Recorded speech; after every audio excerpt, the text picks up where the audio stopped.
Harrell program. We're really glad to be here. Good morning to everybody out there watching. Last week, the Trump administration, under the instruction of RFK Jr., dropped the vaccine schedule, the recommended vaccine schedule from 70 to whopping 72 shots down to 11. And this is not set well with a lot of people who it just does not compute. They cannot imagine a world where the medical industrial complex was wrong. They can't imagine a world where for decades now we've been doing something wrong to our kids because they know that from a morality perspective that's an impossible thing to defend. So the only thing they can do to defend it is just act like RFK and the rest of us that are actually living under the consequences of all these mass vaccinations are just crazy and insane. And that's what happened on ABC's Sunday show, whatever it's called. Martha Raddatz questioning Bill Cassidy, who's on his way out. Now, you'll remember Bill Cassidy. It took a lot to get Bill Cassidy's vote for RFK Jr., right? And so now the left is like, you could have stopped this. Why, essentially, why did you vote for him? Did you really think he would do anything different? And so that we have that exchange for you. Also, new text messages implicating Anthony Fauci once again, essentially knowing that the vaccines were bad and dangerous for pregnant women, and then going on national television and telling specifically pregnant women that it's safe to take the vaccine. Also, a UK journal, so a British journal, is now retracting a study on the COVID shots, saying they cause mass deaths. We've got all of that, and the tragic death of Hayden Panettiere. I'm pretty sure I just butchered how to say her last name. The tragic death, we're going to talk about that as well. Got a great show for you. Happy Monday. The show starts right now.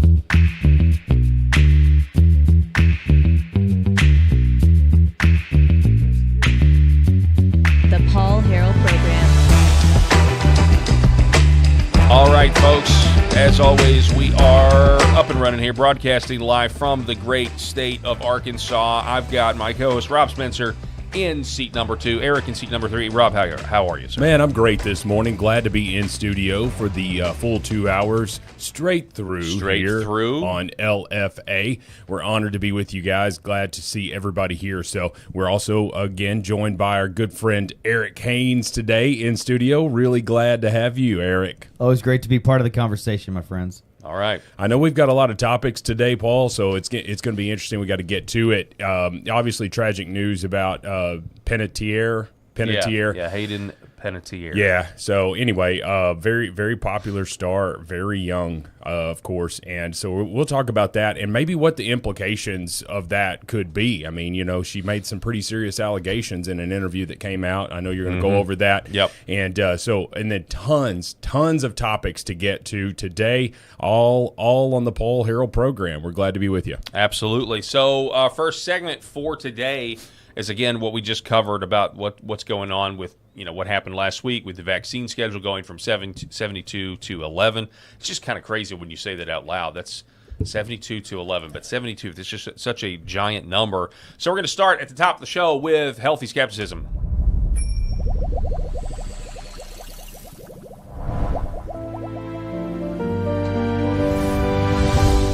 All right, so we got this story over here from, what is this, Mediaite? Yeah, Mediaite. So let me see if I can get that a little bit better. Why did you think RFK would change? This is ABC News' Martha Raddatz. I'm sure this audience really is a big fan of hers. Yeah. Only a handful of those apartments were taken over by Venezuelan gangs. That's where she's recently famous for. Yeah. Do you hear yourself, Margaret? Yeah. that was a good meme cycle for sure.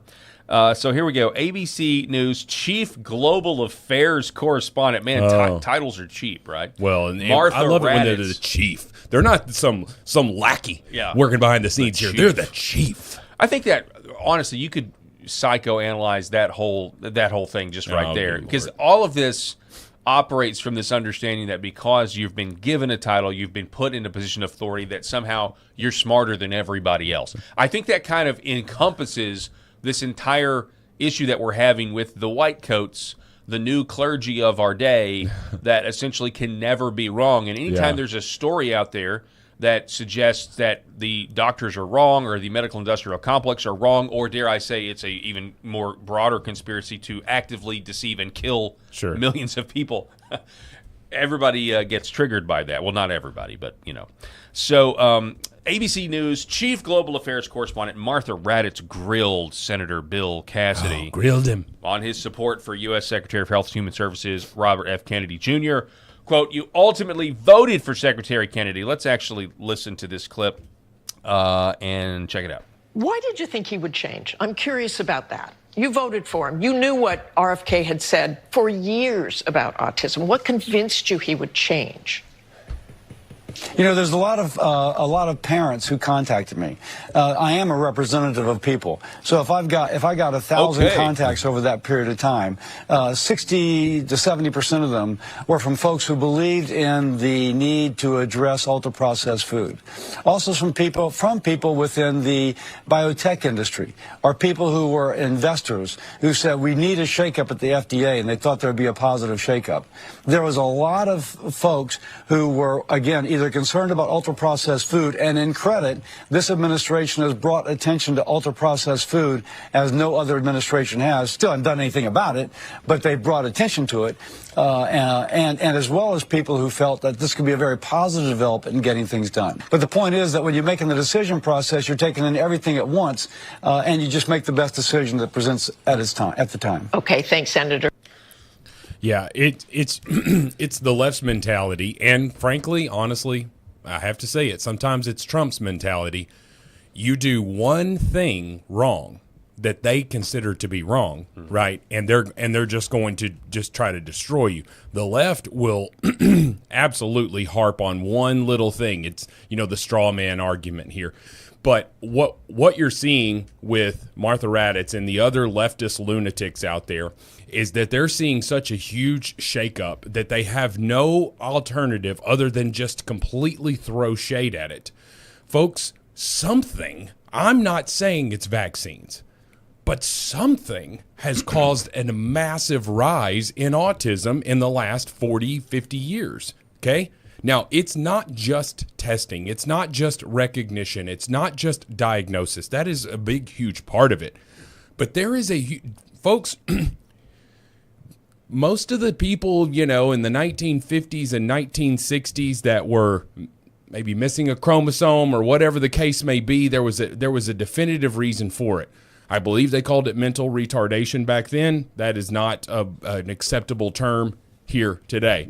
But what you've got now are people that I can't go outside.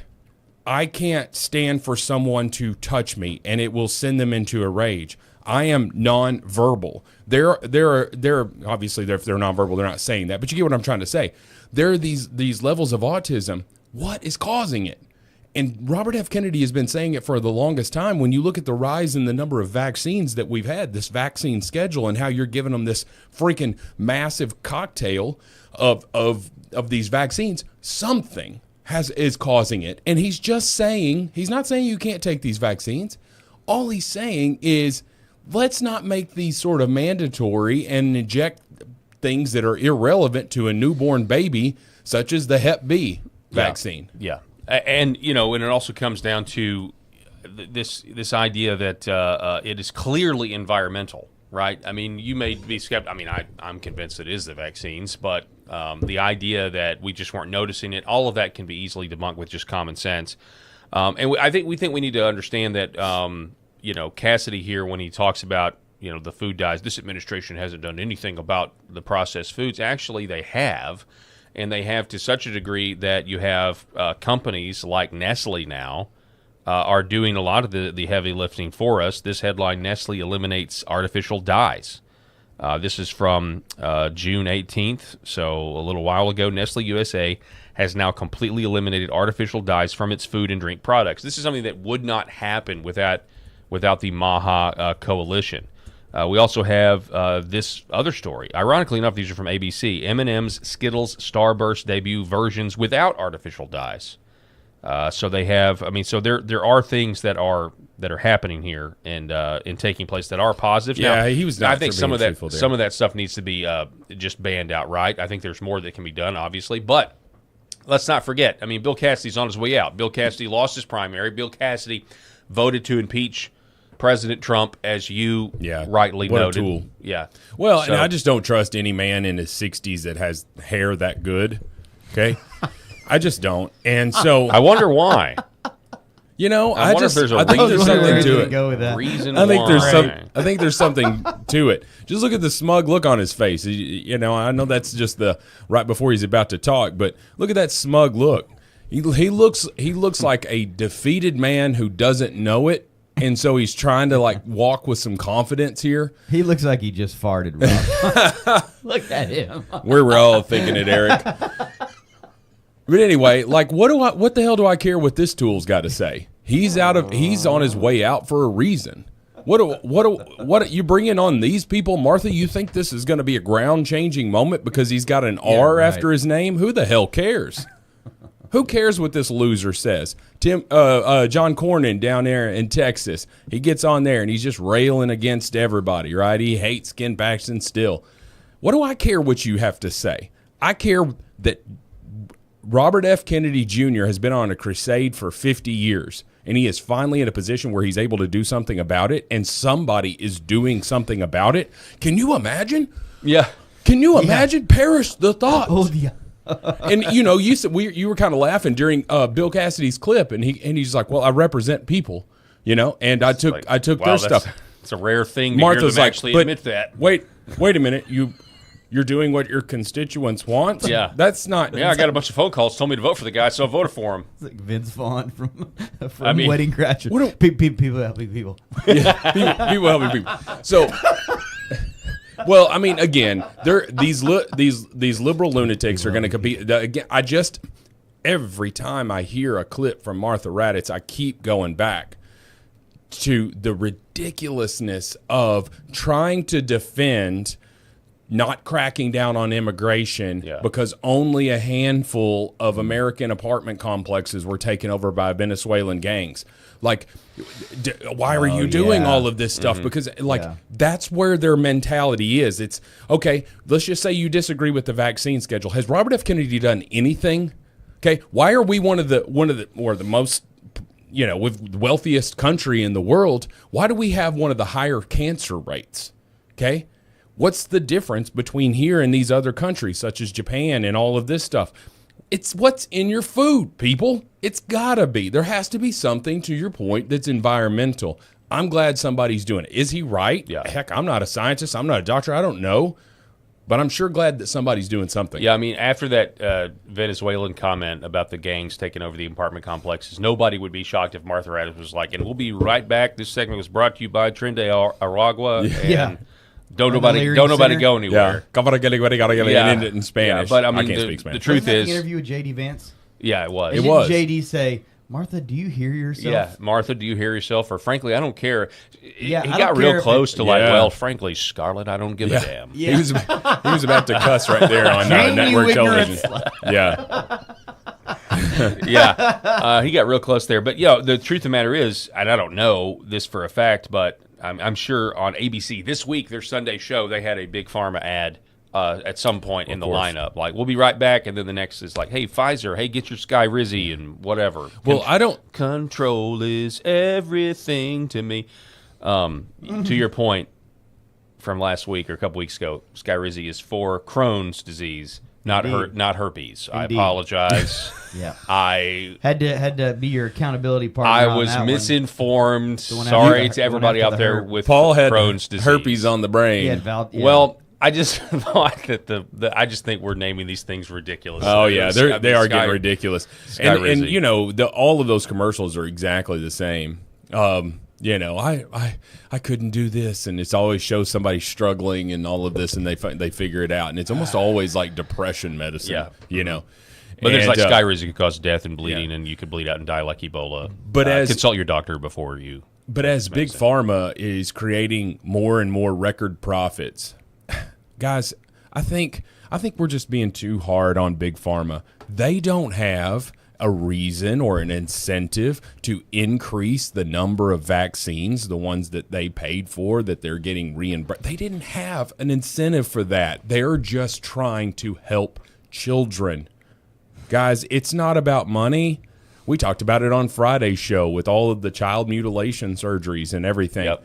I mean, big pharma, big medical, all of these things they are money grabs, and it's just sorry Eric, because I know Eric's in the old medical field over there. It's to make this almighty dollar, and unfortunately, in a lot of cases, our children are the ones who are suffering. All right, so Eric, you got something, Eric? You gonna sit over here and just laugh, or you just got something to say? No, I that's an interest. It's tough that the industry, an industry that I have a lot of respect for, has developed that reputation for itself in a lot of ways, and needs to own it because of its actions. Now, to say, the other side of that is that, and some people may not want to hear this, but those companies also invest billions and billions of dollars. I agree. To come up with medications that save people's lives, that prevent people from having bad surgeries, and have changed history as far as people's ability to conveniently make major changes to their health. Side effects, profiles, all that stuff is definitely involved, and they are publicly traded companies that are indebted to their shareholders, trying to make them money.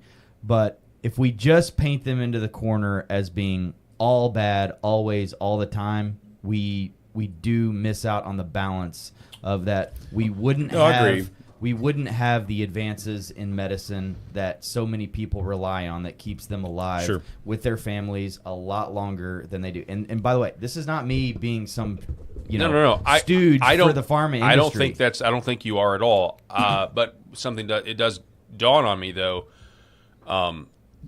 While that is true in terms of a balance, right? We're not going to sit here and say that everything that comes out of big pharma, every single thing, it doesn't help somebody, or it's all bad for them. But there is a cascading failure of trust and so I don't know what they do to regain that trust. One of the things that you could do is arrest people for crimes when it's clear that crimes have been committed, like Anthony Fauci. I mean, that would go a long way, or the other doctors behind it. That would go a long way to do it. Because, I mean, ultimately, when you get right down to it, everybody goes to the doctor, and you either decide if you trust your personal physician, your primary care doctor, or you don't. But I know there's a lot of people that are not trusting their primary care doctor because they're wondering, well, who is in their ear? What pharma rep is in their ear? Yeah. I saw what you did during COVID. You haven't said you were wrong. You haven't admitted what happened or what we believe happened. So, and I think for the older generation, I think you're good. The boomer generation, I think they rely on their doctors, obviously, and they also, there's more trust there. But this younger up-and-coming generation, they're going to the doctor less, and it's because they don't trust what they're hearing. Well, I agree with that, and I, Eric is always like, hey guys, it's not as black as white as you're making it out to be. There is some gray, and of course he's telling the truth. And when you want to talk about the cascading, the cascading of trust here, the dissension here, really, when we're seeing that, I mean, I think there was some of that going on for a long time because there were anti-vaxxers long before COVID. There were kids, going to school and without the measles and all of that. That's true. Stuff. We decided not to, well before 2020. Yeah, and so a lot of people made that decision, and I don't befault them for it. With the emergence of the internet, but there are a couple of things that do not help with that trust, and that is stuff like I go to an MRI clinic and I ask, hey, how much is this MRI going to cost? And was like, well, do you have insurance or not? Right. And there's two different prices. And you're just like, well, how much if I just pay? Well, if you have insurance, you have to use your insurance. Right. They won't let you pay out of pocket. Well, let's just say I don't have insurance. Okay. It's $400 or whatever the case may be. All right. Well, if I've got insurance, like, oh yeah, it's $4,000, And there's this dance between pharma and insurance and all of this stuff, and so I don't really understand. I don't really understand that fully, and who's in control and all of that stuff. Ultimately, I guess insurance is in control because they're the ones that are deciding on whether they want to pay. Yep. But then what did we have? Trump that made an initiative here to make all of these hospitals post all of their prices, and you could start shopping around for this stuff, and that really was going to be great for private pay. Well, there were fights against that. Like, hey, we don't want to do that. We don't want to post it there. And I just find that so wrong, which is why I'm loving the emergence of these pharmacies that are $10 plus, or it's like, cost plus. So it's whatever the cost of it is, and we add $10, and that's the cost of the prescription. Mm-hmm. That's what, if we can get more of that and eliminate these middlemen, because the Medicare, the negotiator you've talked about on the show, the person that negotiates the price and stuff. Is that the pharmacy benefit manager? Is that what that is? PBMs. Yeah. And then and you just wonder, like, okay, how much are you being incentivized here? Because why is this one pill costing $4,000? Yeah. Like, I don't get. I understand that anyway. I don't want to go off on all these rabbit trails, but I think that's where that level of distrust came in. Now, going back to what Robert F. Kennedy was doing. He's coming in and saying, I'm not beholden to anybody. Nobody is pulling my strings. I'm going to do, not just what he thinks, okay? He's been researching this for a long time, but he's also made connections with people that he trusts in the industry, and I believe that he's getting consultations from those people before he puts these out there. And, we're just seeing just a tremendous amount of kickback to it. I think, and I want to get Eric's comment on this, but this is what I'll say. What you just laid out there just sounds incredibly complex, and I think it is. The insurance companies, hospitals, pharma, all of that. It's extremely complicated, very difficult to understand, and there's only a small group of people that truly understand it. And so in any system that's like that, the opportunity for corruption, organized corruption, correct. Some might call it organized crime, the opportunity for that to happen goes up exponentially when you have a very, very complicated system with a lot of money moving hands. Well, Rob's message, or what Rob said about the dance, hit me, and he's spot on. It is a dance, and it's the wrong kind of dance with two people trying to lead wrong, and both people have two left feet. Yes, it is an absolutely broken system, and there's no debate there. I think we can pretty much all agree that the system itself is broken. We saw the brokenness of it during the Obamacare era. We saw the intense brokenness of it during the COVID era. And I'm not saying that it's going to get any better before it gets worse, because the system is driven by insurance. It's driven by money. I remember distinctly walking into a building in Raleigh-Durham, North Carolina, my first year in the pharmaceutical industry and research with GlaxoSmithKline. And I walked into this building, and this person leading the group and touring us around said, "See everyone, it's gorgeous, gorgeous, gorgeous building. This building was built by Zantac. This building was built by Tagament." Back in the early days, like Zantac 75, like the antacid. Antacids were originally prescription based, coming out of an era where everybody just went in and had their gallbladders ripped out, and had these big surgeries. Gastroenterologists were doing tons and tons of these surgeries. Once the PPIs, once those drugs came to market, the rates of those big surgeries and open incision surgeries shrank by like 80 or 90% over the course of a few years. But back to my point, you walk into these buildings in a lot of these pharmaceutical giants' home offices, and they'll be the first to tell you, the big heydays of these blockbuster drugs built these buildings that you were standing in and that we're having these big meetings in, and this is just the way it is. And to be a blockbuster drug, you have to make $2 billion. That's what is considered in the industry a blockbuster drug. And there's a lot of them out there because a lot of people depend on these drugs, and they're expensive.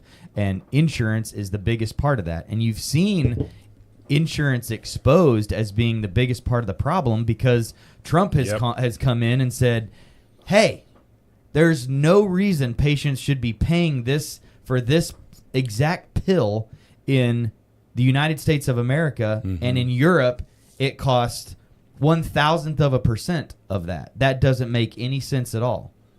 And they're using the wealth of the United States to really pay them back for that, and they're making their profits elsewhere. 100%. Well, so to your point, it was so good is that it's a dance, and it's a really bad dance by people that have no business being on the dance floor.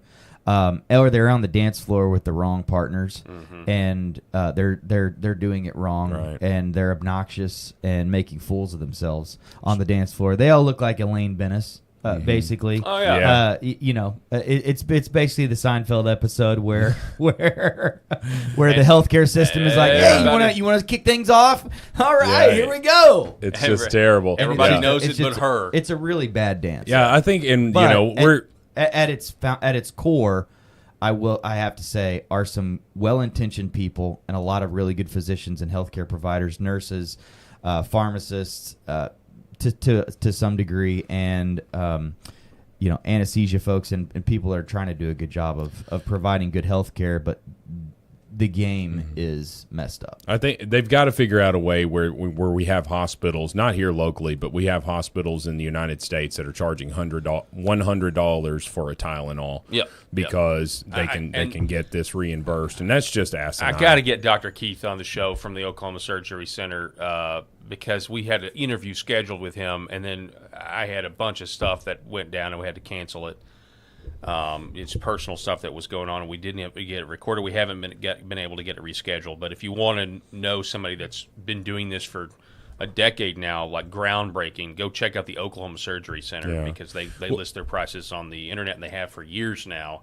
And it's pretty wild what they're able to do with their model. So. I was going to say just a couple of our comments, because we've been great in our comments here, people just telling about their experiences. LJ. El Jodo, sorry. Some of these names are hard to whatever. But every time I go to the doctor, she wants to give me another prescription. I accept them. I just don't fill them. And how many people are doing that? A lot of people do it lot just of because they people. don't want to even fight with their doctor. Or they can't afford it. Or they cannot even afford that medication because there's not a generic version of it yet, or your insurance won't cover it and all of that stuff.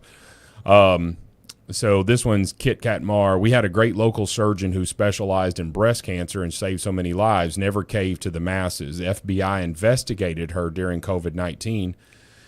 She was older, died a bit later. Odd that she died.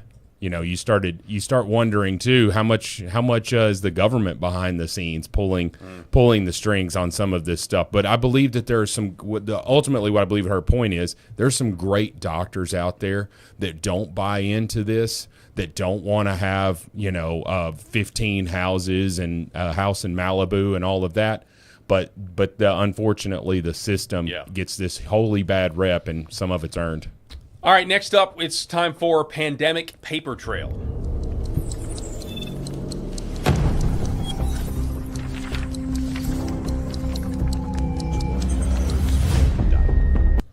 All right, Pandemic Paper Trail. We've got new revelations. It's, kind of just more of what we heard last week, but Senator Ron Johnson released even more text with Dr. Fauci exposing that a high-ranking vaccine official said first trimester pregnant women were told to avoid COVID vaccination in initial studies due to possible fever and higher rates of miscarriage in the first trimester. Dr. John Maskala, then the director of Vaccine Research Center at the National Institute of Allergy and Infectious Diseases, wrote to Fauci, quote, I am corrected on pregnancy studies. Initial studies avoid vaccination in first trimester due to possible fever and high rates of miscarriage in the first trimester. Johnson says even more messages expose the adverse events were being ignored. Haul all of them before Congress. No. Thanks Eric Daugherty for this number. No. Throw them all in jail. Open an investigation and throw them all in jail right now because...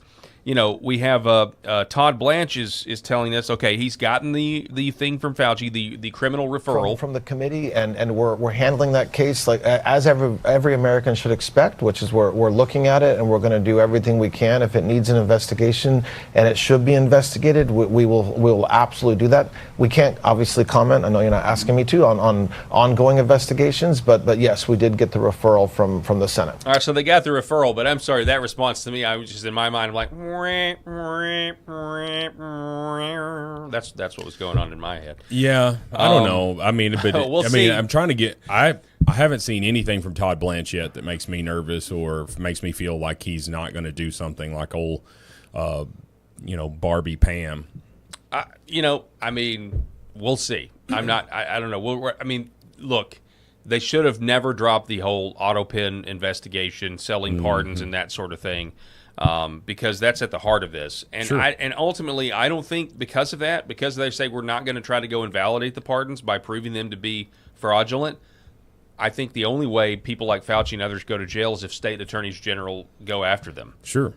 Which is something that might happen. But this is what we're talking about. Listen to this. Look, in January 25th of 2021, this is the email that we just read between Dr. John Mascala, or Mascala, and Dr. Anthony Fauci, right? So he knows what's going on, and yet this is what you're talking 2 weeks later? 2 weeks later, Anthony Fauci. Approximately 20,000 pregnant women have been vaccinated with no red flags, as we say, and this is being monitored by the CDC and the FDA.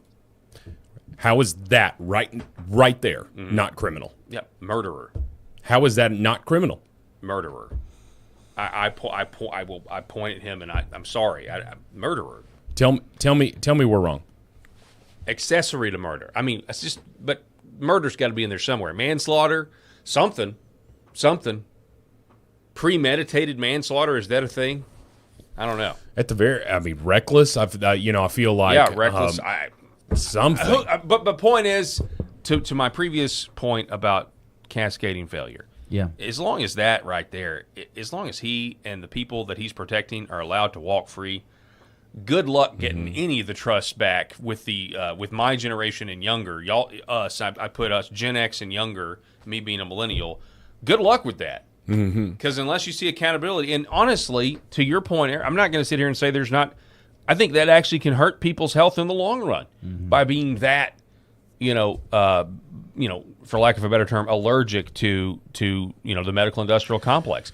You trust people that, if you want us to trust you, you have to deliver results, but you also have to police your own. You have to, and that's until that happens, until we see some actual arrest and jail time. And if you wondered, if you ever forget, because this has been 5 years ago now, if you ever find yourself like, oh, it wasn't so bad, revisionist history, all of that stuff, if you forget truly how manipulated and mind warped, yes, especially the left were, and it's because of, in their defense, what was happening on the bottom of that screen there. Fauci going on television every single day. Yep, telling them this is safe, shutting it down. Everybody trust Fauci. Thank you, Fauci. And even from his personal memoirs here, or from his diary. His self-confessed diary. He called it a diary himself. Dude loved the attention. He was like, I'm as popular as such and such. I saw a street interview. We should have pulled it from this guy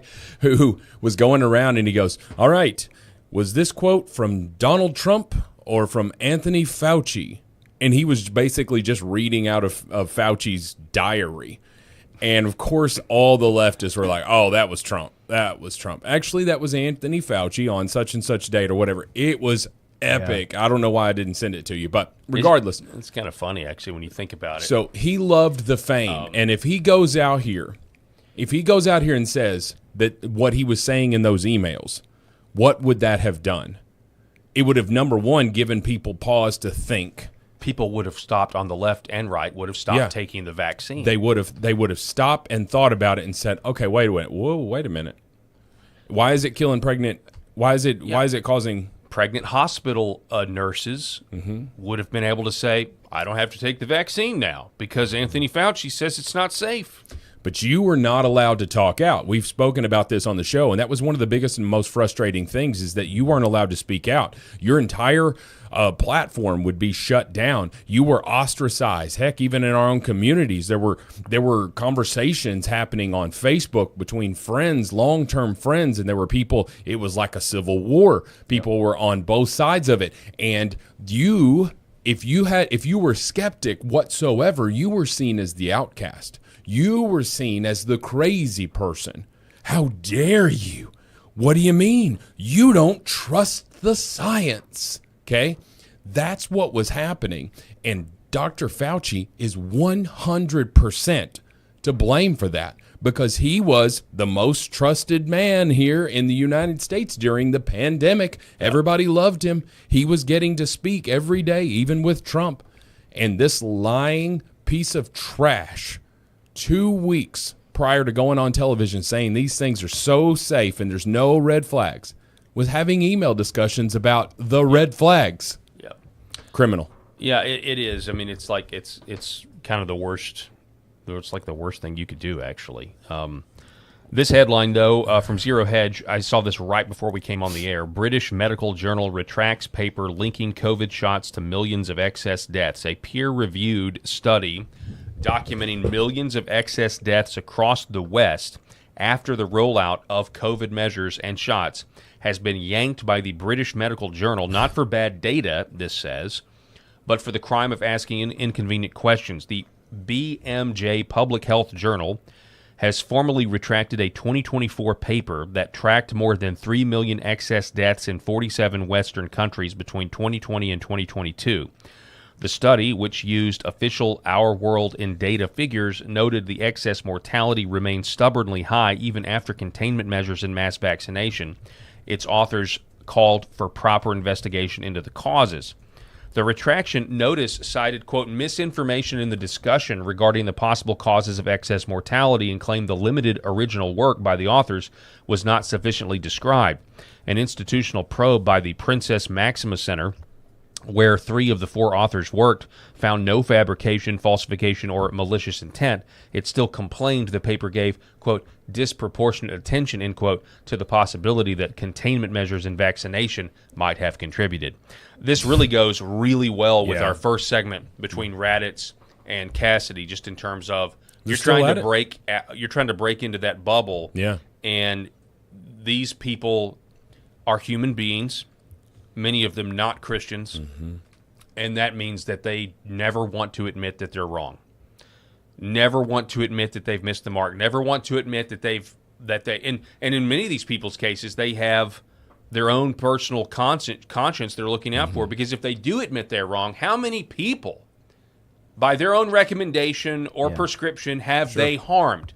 I've said from the beginning that if it ever comes out, as just common dinner table discussion, some of these doctors may be so upset with themselves that they'll be on suicide watch. And I don't mean that, I'm not saying that lightly, but I mean, if it really is that bad, people are going to push back as much as they can because of the implication. That would take a level of self-reflection that I think a lot of people are lacking, unfortunately. Yeah. That would take, to your point, are you willing to admit that you're wrong? I have this conversation all of the time with my 15-year-old son. He's never done anything wrong, ever, in his mind, right? Yeah. Sorry. And I tell him, I'm just like, son, let me talk about it through relationships. Do you know the quickest way to take someone's fire out? Especially if it's someone you care about, such as someone you're dating, or your mother. Okay, you want to get to the end of that argument as quickly as possible. Listen to what they're saying, number one, and then say, you know what, you're right. I didn't think about it from that perspective. I'm sorry. And I said, son, I'm going to be honest with you. I didn't come to that realization for a few years in my marriage. Okay, took me a while. Once I figured out the secret sauce, mind you, but the reason is because someone is upset with you, and in this case, when we're arguing and friendships were lost, and how many families are still broken up from 2016, and if you came out and supported Trump, it's just outrageous. I saw a video the other day. This crazy ass woman was like following a person that had a "Make America Great" shirt on. This woman was walking into her doctor's office, and a crazy liberal was trying to stop her, so much so that they were having the staff was having to threaten to call the police on this, and she was trying to, I just want you to think about the implications of that shirt and what it means to you. And this woman's like, you're crazy, get away from me, I don't want to talk to you, go away, leave me alone. And I'm like, that liberal woman wanted to think, she in her mind, that she had a chance to make a difference there and convert someone. Is that where their mentality is? No.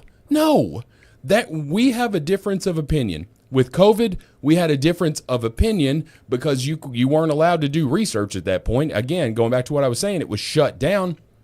And people just got in fights. You're idiots. I had a very good friend, doctor of mine. Like, he's a doctor and he's a friend. It was and he left Facebook. He was like off Facebook for about 6 to 8 months because he was tired of all the fighting. Mm-hmm. Okay. And that kind of stuff was happening. There's no critical thought. It is follow the leader. Follow the leader, and whatever they say, and they say we're the ones that are in a cult. We kind of deserve the flock camera, at least the flock term. You know, after what happened in 2020, you need a fan, buddy. You know what I mean? Like, we proved that we are sheep, or at least a lot of us. Sure did. A lot of us are. All right, now we're moving on now to this news this morning. I mean, I woke up to this. I'm sure many of you guys did as well. We normally don't cover this type of story, but there's a wrinkle to it that I think does make it relevant. TMZ reporting that Scream actress Hayden Panettiere is dead at 36. She was found in her South Carolina home. Emergency medical service workers responded to the call that came in from a person. She was in cardiac arrest, unresponsive female. Law enforcement sources sources confirm police responded to an incident involving Hayden Sunday. And I think there's a statement. Hayden passed away earlier on Sunday. We're told she and her on-again, off-again boyfriend, Brian Hickerson, flew from Los Angeles to the South on Saturday. And then here it is. It is with profound sadness that we share the tragic passing of our beloved Hayden. She was an incredible light, force of nature who brought immeasurable love and joy to all who knew her and to the millions who watched her on screen. So I think I remember her from like the Acne commercials, but she was apparently a big star in this Heroes show and then Nashville. I never watched either of those. Who? What do you mean? You talking about her? Hayden? Yeah. Oh. Yeah. And you don't remember the Titans. That's what I'm saying. That's what I know. She was fantastic. I know her from Remember of the Titans when she was little sweet, cute little curly-haired little girl. Yeah, that's what I that's what I know her most for is Remember the Titans. The reason I find this interesting is because I guess about 3 months ago she went on a podcast and she talked about how Hollywood destroyed her mentally and I think this is what made her turn to or what she says made her turn to substance abuse and that sort of thing. She went on this podcast and talked about a pretty harrowing experience for an 18-year-old girl on a yacht, being forced into a very uncomfortable position with an unnamed person that apparently she says is extremely famous. Listen to this. I was 18, even though I'd lived such a huge life, and I thought I was so mature at 18. Scientifically, her frontal lobes don't develop until we're, 26, 25, 26. So even though I felt like I could make healthy decisions, safe decisions, I wasn't capable of being fully aware of what was going on around me. And it wasn't until I found myself in predicaments that I realized my perspective completely shifted, and I realized that I was in danger. But by the time I'd realized I was in danger, I was quite literally out to sea. And so she's on a yacht. It was that moment shook me and was shocking, and I was quite literally walked down, and I had been having a great time. There was no hints of anything like that happening. So it took me, I was shocked. It took me by surprise. And it was led by somebody that I had grown to trust and see as a protector and somebody who had my back.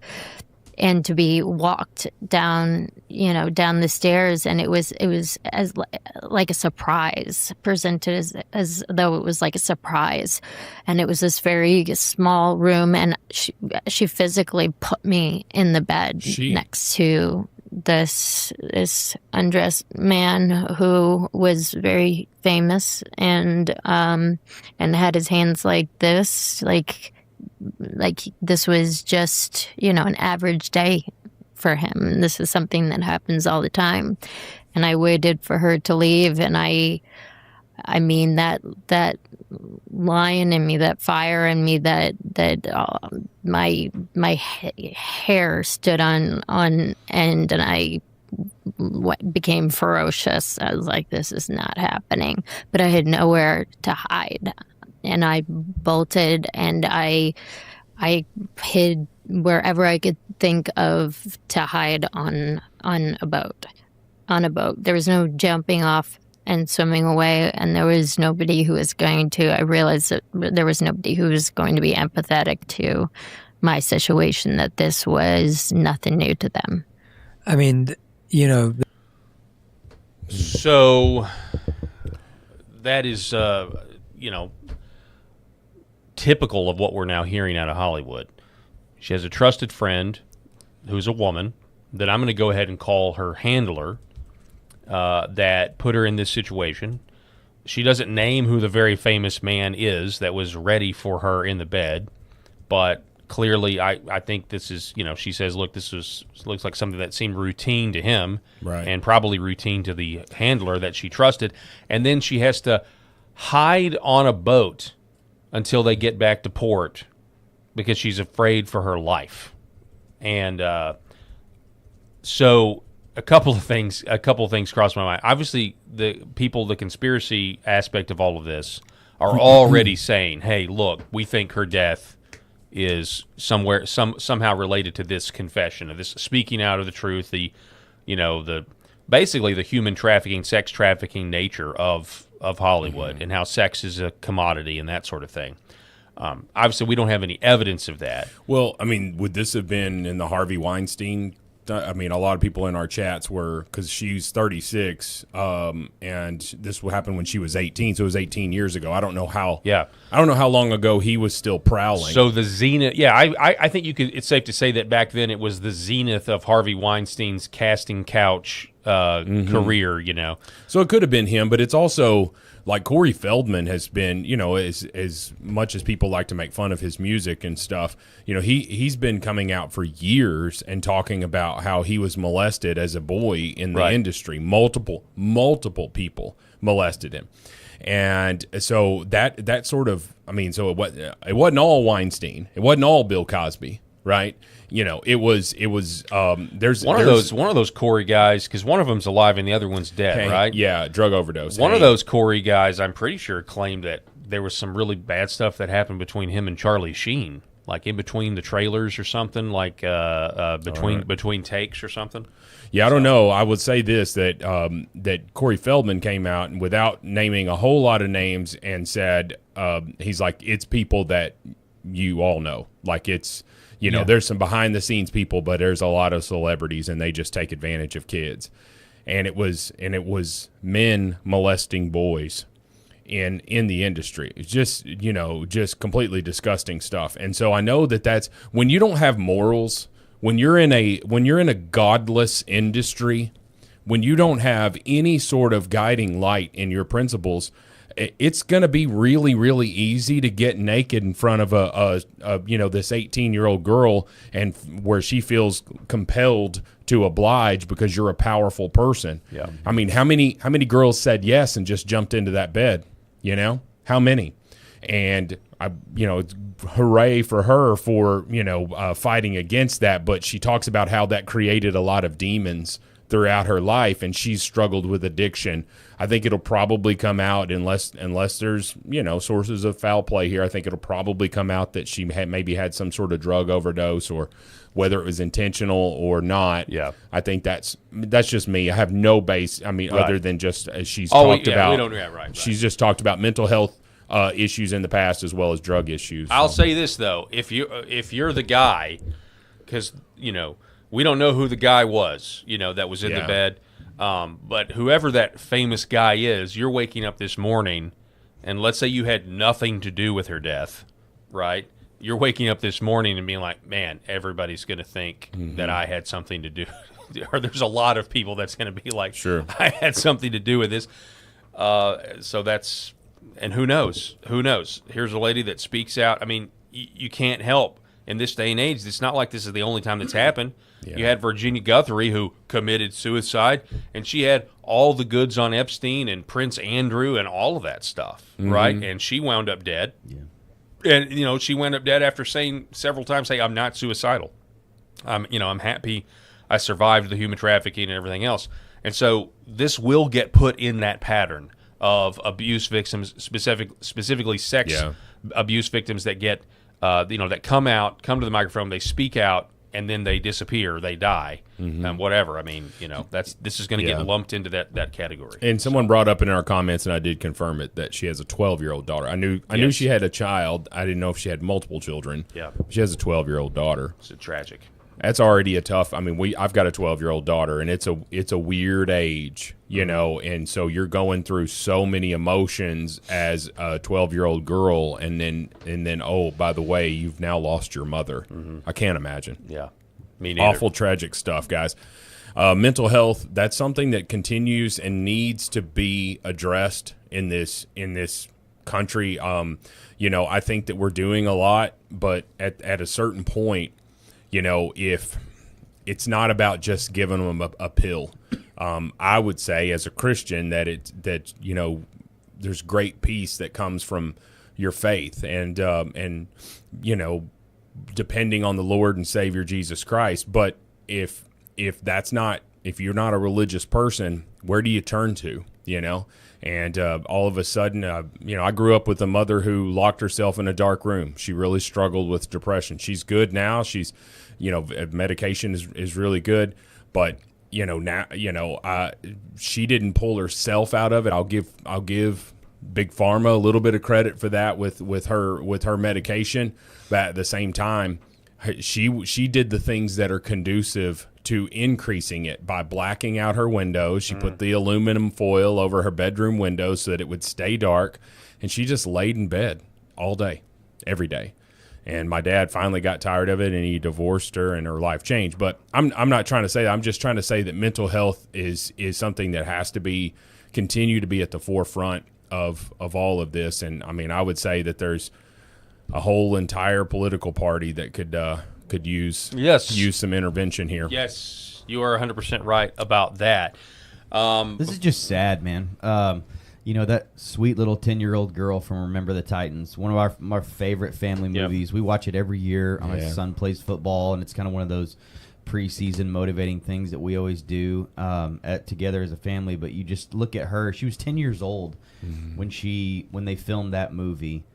What she went through at age 18 there with that story that she just gave, and then to see her on that couch talking about it at age 35 or 36, like you could hear it in her voice. Like, and I've heard voices like that many times before in healthcare, and like that is a heavily medicated voice. That is somebody that has been numbing the pain for a very long time, and there is no life in that voice. I agree. That was a very, very. The part of that was not just the story of it, but it was just her verbalizing it. You could hear the years of having to medicate herself through the pain of that experience. And that was not the same little girl from 10-year-old on Remember the Titans. That's, to me, is incredibly tragic, is that you can just hear that as she's speaking there, and you're just like, that is a woman that has been through a lot, and you can hear it in her voice. And I know it's not everybody,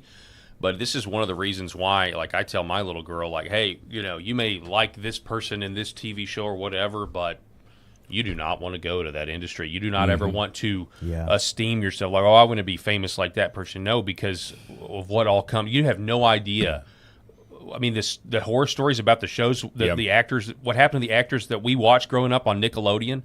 all those Dan Schneider shows and what he was doing to Britney Spears' sister. All the Mickey Mouse Club stuff. Yeah, all the man. Ron Perlman stuff. You look back at the documentaries that are coming out now about the boy bands and how they came together, the girl bands from back then, and all this stuff. It was just Sodom and freaking Gomorrah. Yeah. It's disgusting. And what a lot of these celebrities do when they're looking around, they're in Los Angeles, they're looking around and they're just like, I'm gonna get out of here. Yeah, like Matthew McConaughey moved back to Texas. Johnny Galecki from the Big Bang Theory, if you'll remember, he played Leonard in Leonard, Sheldon's roommate in the Big Bang Theory. He was also on Roseanne back in the day. He was Darlene's boyfriend. If you know what I'm talking about. Now I know who you're talking about. Yeah. Well, anyway, he after the Big Bang Theory just left Hollywood, and he's now like a carpenter in Indiana or something like that.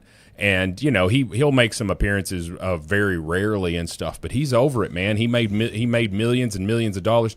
He's going to continue to make millions of dollars in syndication from the Big Bang Theory, and he's like, I'm not going to live in Los Angeles. I'm not going to be a part of this craziness. I'm going to go back and have a simple life and raise my children. Yeah. And unfortunately, not everybody does that, and we see tragedies such as what we see today. I've been out there before. A few years ago, my brother and I took a trip. We try to take a trip when we can, just to go out somewhere that we haven't been before. And man, we picked L.A. and flew out there for a few days. And two Arkansas kids walking around Ventura and Sepulveda and some of those streets, Sunset. It is shocking what folks out there live through, with, and see every day. You're in the absolute mecca and heart of the porn industry, in the anything goes industry. The weather out there is incredible, so every kind of ilk and whatever can just thrive and survive there on the streets and dope up and crap where they want and shoot up and just do all these incredibly horrible things. That is just it's a petri dish of gross. Yeah, and what are you doing here when you're, let's just say that you're in the industry and it's not going really well, like you're on your downturn. It's not hard for these, and we're seeing them every day, that these ladies turn to OnlyFans, because it's like, well, you know what? Can't beat them, join them, right? And I'm going to show my hoo-ha here for some money on the internet. And there's this great podcast, but Andrew Wilson is a part of it, the guy that just debated Whatever. Yeah, it's called the Whatever Podcast, and so I love it. I've never really listened to a whole podcast, but I always catch all these clips and stuff. Yeah, the clips are everywhere. Yeah. And they're wild. There'll be this woman here sitting and saying, hey, I'm a high-value woman. I make millions of dollars a year and all of this stuff. And the host was like, yeah, but I could pay $10 and see your butthole. Like, I don't know how much high value you have if that's where we are. Okay. And they do not like being confronted with that. No. I mean, but you're trying to break through this, I don't know, this force field of money. You're just trying to. Yeah. You actually are doing the oldest profession in human history. You're a prostitute. Sure. And it's really weird that we're in a society now where prostitutes aren't just getting by. Mm-hmm. These prostitutes on OnlyFans are making millions and millions of dollars. Yeah. You have, like, out there, it's what's crazy too is you have the absolute bottom of the barrel, and then you have the top echelon of fame and fortune, and everything in between. So you have, situations like this where you have these, $1 billion yachts and all this Sodom and Gomorrah going on these, and then you have people on the streets doing tricks for $5, and it's and then everything in between, and it's the worst of desperation, and it's all for money. Yeah. Because it's one of the most expensive and insanely expensive places to live in the world. Sure. And it's right there, and everything revolves around the need for money and what people will do for money. Yeah. I mean, that is that industry. What will you do for money? Well, and will you eventually be kicked out of the bottom of the barrel on your effort to climb up to, the Tom Cruise, Brad Pitt level, and then get spit out in the bottom of the porn industry at some point. But it's like the top and the bottom. I know we're at the bottom of the hour, but I'll just say, to Eric's point, there is a girl that passes gas on video, and people pay for this. That's all it is. That's all it. She's just passing gas. And so she talks it like she watched this video about how she has to eat things that make her extra gassy and all that. And I'm like, I can't imagine what her parents think. As a parent, I can't imagine what her parents think. And it's just a sad state of affairs. And to y'all's point a while ago, there's nothing that centers them. There's no moral compass that shows them what due north is. So there is no gray area for them. It's just a what do we do for money, and how will we pay this bill, and what am I willing to do for it to be able to be able and to we wonder why it. our society. There's no like, how would God feel about this? Exactly. I mean, is there something that I feel? Do I have anything on my shoulder telling me this may not be right for me to be doing morally, ethically? There's no boundaries. Yeah, people need Jesus. Individuals need Jesus. 100%. Just in general, our country needs that, and we wonder why. We're not unified on so many things that we used to be unified on. Yeah. And the very fabric of our society is coming apart in terms of just basic male-female gender roles. I mean, we're so sexually debased, generally speaking, and it's everywhere. And now we can't even agree on what a man or a woman is. It really is a exercise in the slippery slope. Oh, it's all kith and kin to each other here, and we see it in politics too. Kristen Sinema, the reports came out that she was screwing her bodyguard. Yep. Well, a married man, yeah. a married man, and she's not in Congress anymore. But had she been, like, this wouldn't have even come out if she was still in Congress, right? Because they're keeping all the secrets. Yep. They got all of it. They got it in a lockbox. Yep. There's a new report. We'll cover that when we come back. There's actually a new report out this morning about Eric Swalwell and how the FBI knew about his everybody knew Chinese that dude was a creep affairs and stuff. So we're going to talk about that. We're going to reset though. So far. Yes, sir. We're going to be back. We got one more hour here to go on the show this morning. This is the Paul Harrell program. Don't go anywhere. We'll be back here in just a moment. For centuries, light has been used to heal.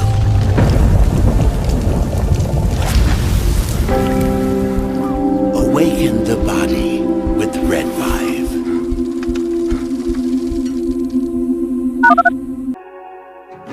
The other things that we're seeing, more and more use for is even vascular issues. So one of the mechanisms that red light, near-infrared light, or Red 5 works is stimulation of the mitochondria and stimulation of nitric oxide production. So when nitric oxide is released in cells, it vasodilates cells. It reduces inflammation. It moves blood. It brings blood flow to areas. So if folks that have issues with ulcers or burns or wounds, it can help stimulate increased blood supply, and you need blood to heal. So that can open up different avenues for peripheral artery disease, for neuropathic pain syndromes. And so that's one of the other areas for nerve injury or nerve pain that we can leverage this type of medicine. My name is John, and this is my beautiful wife, Lori, and this is our Star Wars Ewok. His name is Scout, and we have Scout for about 11 years now, and we started noticing about 3 years ago, he started slowing down. He was unable to jump on the bed. He was kind of a little bit grumpier, and when my daughters, Macy and Mariah, would take him on walks, he would walk for about 30 yards, and then he'd lay down, and they'd carry him the rest of the way. So I heard about Pet Club 24/7 and about the products from a gentleman that I really trust and share a friendship with. And he mentioned to me that they have products that are going to help him with his arthritis, help him build his immune system. And I said, okay, no problem. Let's try them out. And I kid you guys not, within about 2 to 3 days, we started noticing a little difference. And then we took Scout on a walk probably about a week after we started using the products, the mush puppies, and he would walk the entire way. He would walk at least a mile, and it's just been completely amazing. He's a new dog. He's 11 years old, which is around 80 years in dog years, and he's just happy. He's more energetic. He's not the grumpy old man he used to be. And we're just so thankful. And it was perfect timing because we lost our boxer Yankee about 1.5 years ago. And it was really hard on us. So I'm so thankful for Pet Club 24/7 for the products that they offer. Imagine if you could have your best friend around one more day or one more week or even one more year. I'm so blessed and thankful that we were able to find this company and find these products for Scout. So thank you guys. Give it a shot. We appreciate you. God bless everyone. MyPillow's second annual mega sale is finally here. Get our patented premium MyPillows that adjust to your exact individual needs to give you the best sleep of your life. When I got MyPillow, I'm asleep almost immediately. I stay asleep at night and I wake up more well-rested in the morning. Now for the lowest price ever. Kings, $19.98. Queens, only $18.98. And Giza Dream bed sheets, the best sheets in history, for as low as $29.98. Lux Pure 6-piece towel sets, towels that actually dry you. What a concept. Now only $39.98. And our made in the USA mattresses and mattress toppers as low as $99.98. So go to mypillow.com or call the number on your screen. Use your promo code to take advantage of our second annual mega sale. But that's not all. Order right now and we'll ship your order absolutely free.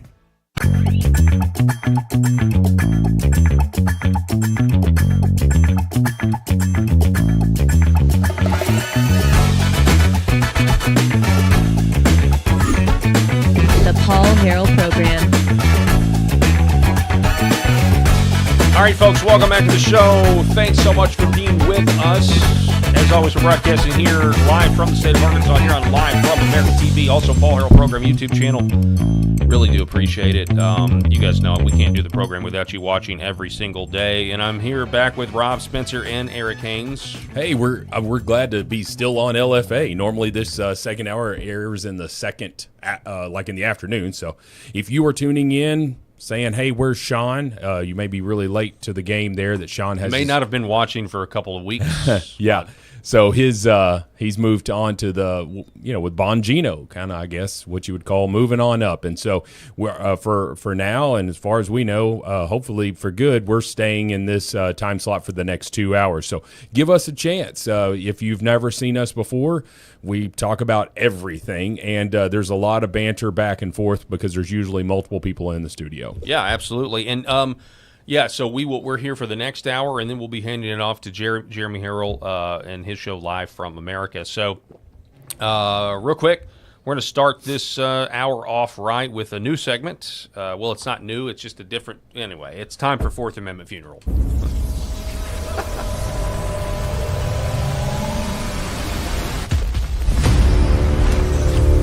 All right, so we've got a series of memes that I think are fantastic. You see this one on your screen here. I've got a few of these that are coming out. George Washington with a what is that, a Sawzall? Is that what they it's a called? Sawzall. And gonna tear down the flock camera. So that's the first thing there. Then we get another one, which this is my favorite. You guys remember the iconic scene with Mel Gibson in The Patriot? Aim small, miss small. Yeah. Lord, help me be fast and accurate. This is incredible. This is incredible. Going in. This is people. Everybody rips on AI, but there's some good things. There's some good stuff. But here it is. So a Florida man over the weekend was caught just casually walking off with a full surveillance flock camera. He didn't use a saw or nothing. And and people are really funny because the security guards here don't really know what to do. Well, okay. I thought you wanted to say something. No. So you see him here, and I love that he's carrying an American flag. In an American flag. Oh my! He's just got the whole thing. It's like I'm taking this. This is mine now. He's carrying his cross.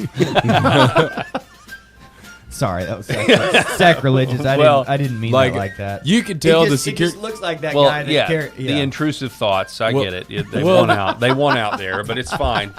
The security guards, they don't really want a part of this because they're not running over there. Right. Yeah. You know, they're just like, oh, and damn he knows it, Johnny. If he takes off. Look, there he goes back. You should wonder, it's like he turns it into a joust. Yeah. He just starts charging. They better be lucky he didn't just start charging them.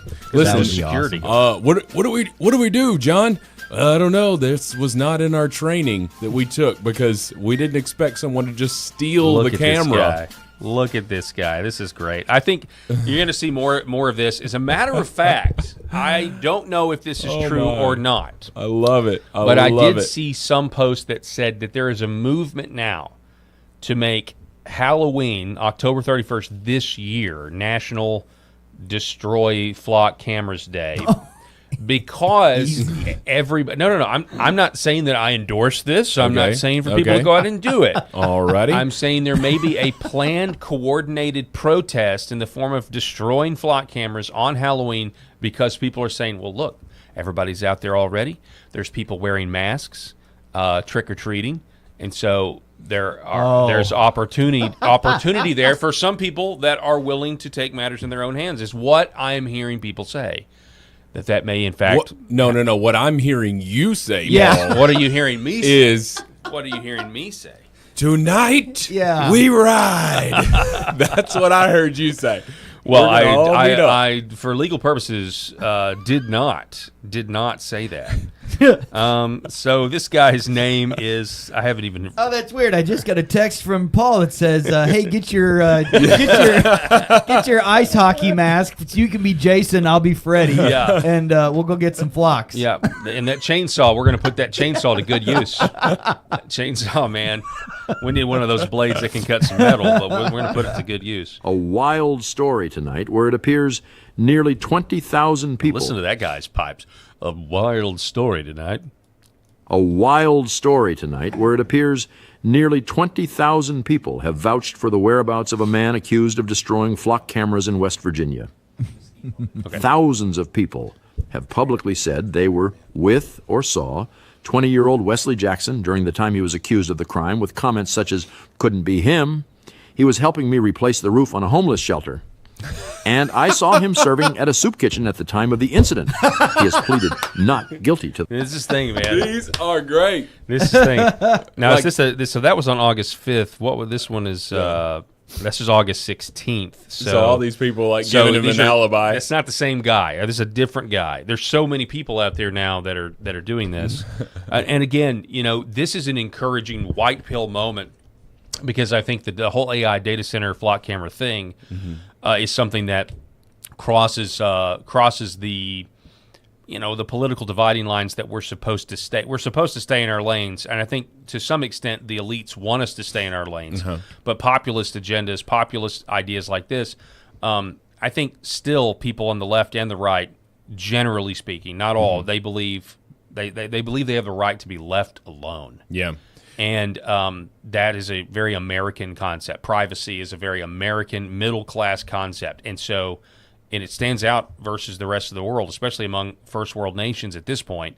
And you're going to see more of this. And I saw it at a hearing. I mean, it was like an organized hearing over the weekend, and I did not pull the clip, where they were saying, I don't know how we're going to get to an agreement until your CEO is tried for treason.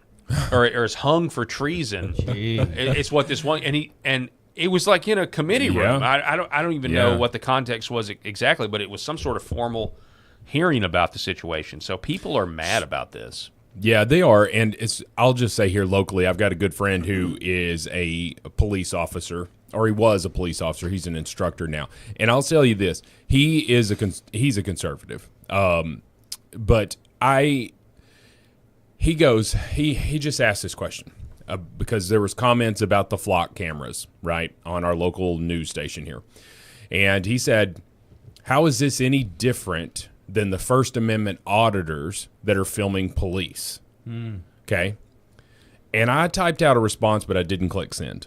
Oh. Okay. Because I just said, I understand where he's coming from. He's coming from it with a police officer mentality, not a citizen. But what is the Fourth Amendment? What is the First Amendment? What are all the amendments? They are protections for citizens against its government. Okay? Fourth Amendment, unreasonable search and seizures. Okay? Why do we have that? It is to protect us from oppressive government. It's to hold the government in check. We assumed, because of human nature, we needed these amendments because we assumed that at some point, some government official somewhere would try to take our freedom. And how many attempts have been stopped because of those amendments? We've seen it countless times. How many? That's what the whole Supreme Court does now, judicial review. But anyway, that's what I wanted to say, and I just said, because you don't have the same rights that we have. You are the government. Now, you as a citizen have those rights, but in your official capacity as a government official, when you have police departments that are putting these up, and they're like, well, it's in plain view. That's not what these flock cameras are necessarily doing. They are scanning your vehicle. Mm-hmm. And I can just tell you this. I asked Grok, I said, given the advancements in what we see at, say, an airport, and how you can walk through and it scans your whole body, okay? You put your bag there on the conveyor belt, and I don't know if you've ever seen the screen. They can look at everything that's in your bag, right? Yeah. You have some pleasure toys or whatever, they're going to be seen, okay? Going through there. Well, Eric, I know you're laughing at that because it seems like I don't think Rob is speaking from personal experience. No, I don't have any. But I was just thinking about the beeping and Rob going through the line going, well, why is it black? There's a trend where people prank their friends. Yes, okay. And that's what my thought. They get a device, like a device that used to be affectionately thrown on WNBA courts.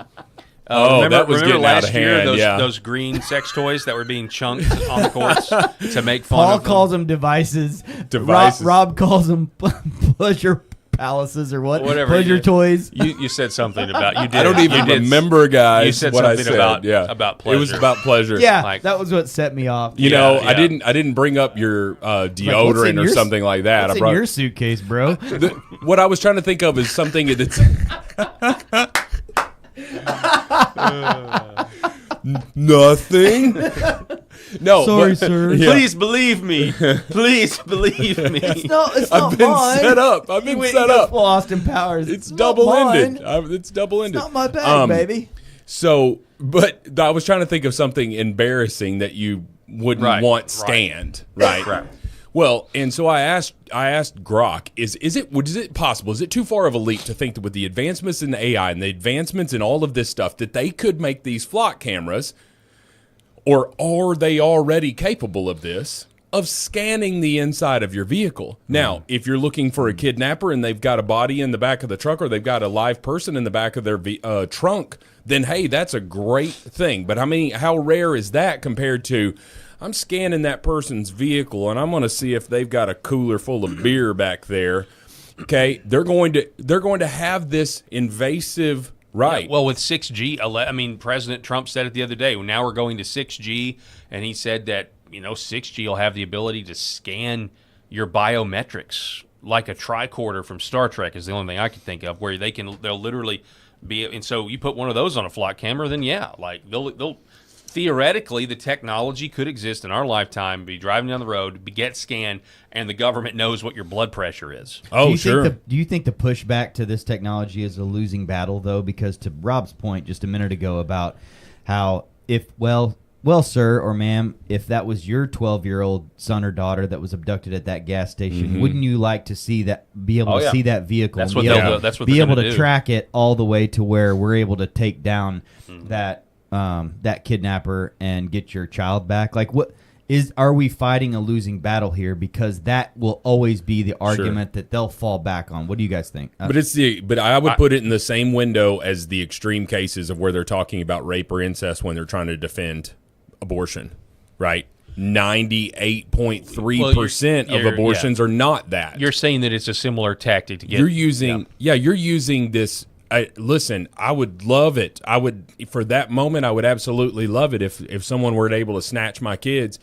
I would love it, the ability to get them. But I mean, I think that we've already got some things like red light cameras. We've got people have Ring doorbells where you're able to secure all of this stuff. And I think maybe Ring video doorbells were sort of the entry into some of this stuff. They were. I know people that got them and then they took them down because Ring was wanting to do like a gunshot, like. If a gunshot goes off, we'll be able to know exactly where it is based on how, I guess, depleted the sound is for this Ring doorbell. This Ring doorbell, we'll be able to pinpoint it. I just spent $200 over the weekend on a dash cam for my vehicle so that I would have front and back visualization of my vehicle, and it's not it's only for security reasons so that I can defend myself if somebody does something insane, or if I can catch something and say, officer, if you want to come to my vehicle, I'll show you exactly what happened. You don't have to rely on this person that doesn't have insurance to tell you that it's not their fault, kind of a thing. Here. Like I feel like we're always having these conversations where we're rationalizing our behavior or we're rationalizing what we're willing to accept because it's like, well, but if it's my kid at that gas, I want him caught. I want that car. Of course, I want that car followed. So it's one of those things where are we going to win this battle against the flocks? Let me tell you what's going to happen, and I don't mean to be cynical, but I got a phone call from a guy the other day, and there are people now trying to fund like conversations about how do we get Congress to care about this and about AI in general. All right, flock cameras, all of it, privacy. And what they're pushing is guardrails, right? Oh, we need guardrails. We need guardrails. And I was even talking about it with, Tim Loggins when y'all weren't here, guest a couple of weeks ago we had on the show. He's against flock cameras, but he says we just got to make police get a warrant to access the information. Like the idea of it still being sucked up is great, but if we want to use it against somebody, you're going to have to require a warrant, go through the process. And some people would say, well, that's a good guardrail. I want them all gone, though, because if Edward Snowden taught us anything, it's that this information, I mean, we sat here and we watched it being used against a presidential candidate, and these surveillance tools. I want them all gone. I don't think my life, when I signed the back of the driver's license, now if they want to say that, because I know you signed the back of the driver's license, this means that you have to submit to blood alcohol tests, and that sort of thing, or you'll lose your license if you don't. But I'm sorry, signing the back of the driver's license means I'm consenting to have my entire, travel documented and stored forever. This is ridiculous. And I'm sorry. The idea of, well, if you're not doing anything wrong, you have nothing to worry about because we may need to catch somebody. They almost shot and killed somebody I've now seen 2 or 3 where they're scanning the license plate. The cops are being called. They got the wrong guy. And it's wrong. They've messed up. Well, so that's just going to cause people to be like, well, we need more guardrails. Make the technology better. I do think to some extent it may be a losing argument if you go into it and say, well, we just need guardrails. I think the position has to be, no, we have to end this. We have to get rid of it. We have to regress. Just like we have to regress with the electronic voting machines in any sane world. Yeah. The rise of this technology, we're going to let electronic voting machines pick our leaders. That's insane. I really like Trump's approach to that is just go back to same-day voting, paper ballots. Right.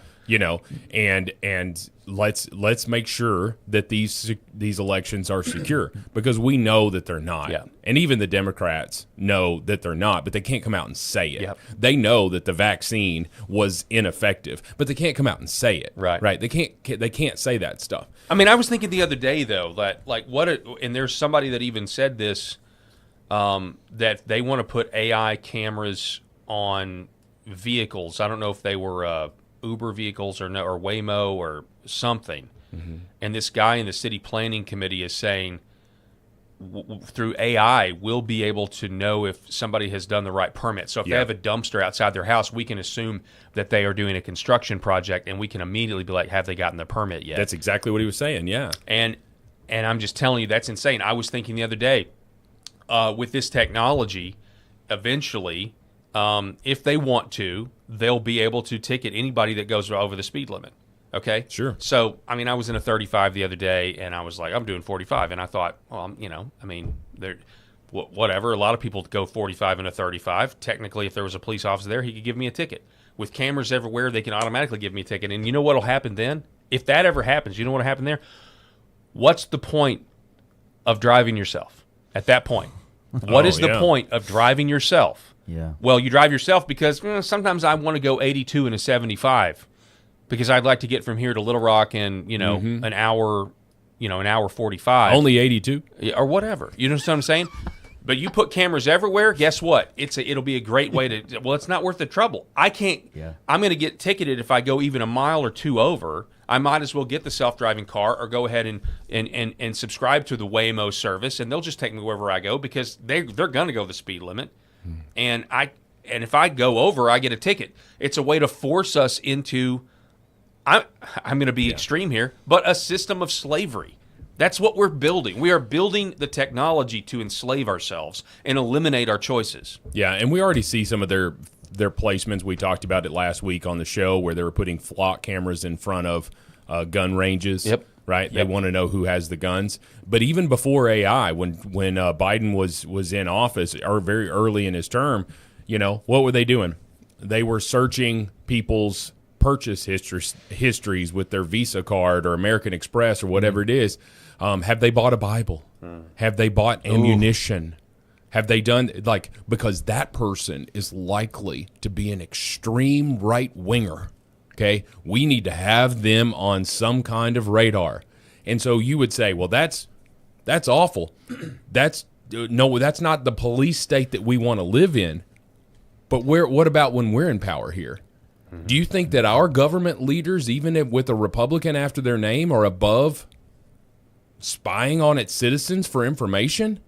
I talked about it last week. There's a reason Vizio or Walmart is selling Vizio TVs, smart TVs, as a loss.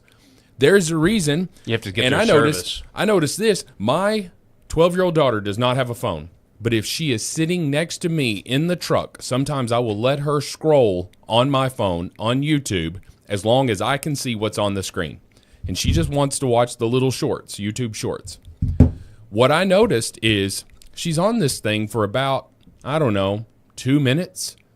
And everything that she was seeing was not stuff that I would scroll through, such as politics or sports or something. She started seeing 12-year-old videos. She would see videos that are just goofy AI stories, where they're, I was so shy, all this stuff. And I just said, holy cow, my phone knows that a 12-year-old girl. It recognizes a child's face. It does. It recognized her face, and it is. And I said, well, at least I know that her algorithm is, at least it's going to be geared toward her because they're going to want to keep her on the app. But what is she seeing? And so I make sure that I look over there. I got to watch that. To your point, Eric, is this a battle we could win? We've already lost, dude. We've already lost it. I'm sitting here words were about to come out of the mouth. The genie is already out of the bottle, and it will not go back in that bottle. We've talked about a movie from back in the mid 90s, Enemy of the State. And that was before, that was what was going on before this stuff. These things were even a part of the conversation. Now, dude, and not to mention you have millions of homes around where people are just barking out orders to Alexa, and Alexa is ordering their food for them and figuring out their grocery lists and putting the music playlist that they want and setting algorithms based on that. Like, all those things are already going on, and it is a train that has left the station. And I don't say that in an effort to be defeatist or like, well, we're done, folks. It's over. Like, we can't limit anything now. It's just like anything goes. But because I think there can be balance, just like there's balance with everything. But we are fighting a losing battle to say that we're going to be able to just stop all of this continued innovation and for the train to go further and further down the track for what it's going to allow us and our society based on convenience and doing favors for us in our lives to make our lives easier and to take less stress and frustration out of our daily routines and the decisions that we make. It'll all just be made for us because we've already set the patterns on Alexa and on our phone and what we're interested in and what we're searching and what makes us laugh and what makes us cry. It's already developed. I mean, it's already set. So, short of going off the grid and starting some commune, in somewhere where there's no electric lines. I'll make the Kool-Aid.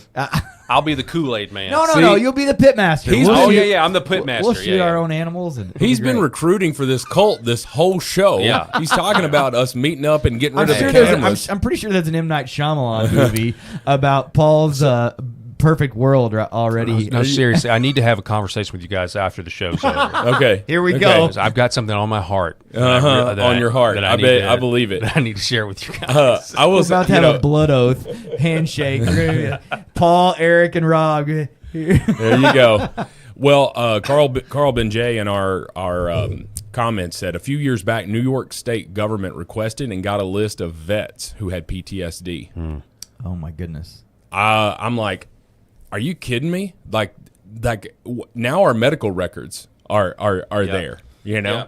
I mean, what are they going to do? They're going to watch him constantly and just make sure that, hey, let me check your eyes today. Are you feeling a little homicidal? You're going to go shoot up a place? Yeah. Because if that's the case, they need to be scanning the trans kids that are going out here and murdering other children. You're right. Folks, before we go any further, I want to tell you about our sponsor. The Paul Harrell program is powered by the Healing Veterans Project, and I foolishly forgot to even mention that in the last hour, but I want you to know this show wouldn't be possible without the Healing Veterans Project. Go to healingveteransproject.us, scan the QR code, and and you can make a donation. You can make it monthly, you can make it yearly, you could make it quarterly, you could just make it one time, but we're trying to get veterans red light therapy panels that have been prescribed by their doctor. But here's the bigger part. If you are a business owner or you know of a business owner, I want you to email me, Paul at healingveteransproject.us, because we want to partner with them, and we want to give their customers at the point of sale the opportunity to donate $1, $5, $10 to Healing Veterans Project. We have the list of veterans that need this technology. VA won't cover it, though. They'll cover the opioids. They'll cover, everything that's standard in Western medicine, medical industrial complex, but not the red light therapy that works so well, especially if you get the right type of panel. It's healingveteransproject.us, or email me, Paul at healingveteransproject.us. Now it's time for Rob Spencer's favorite segment, which is called Trans Women Are Men.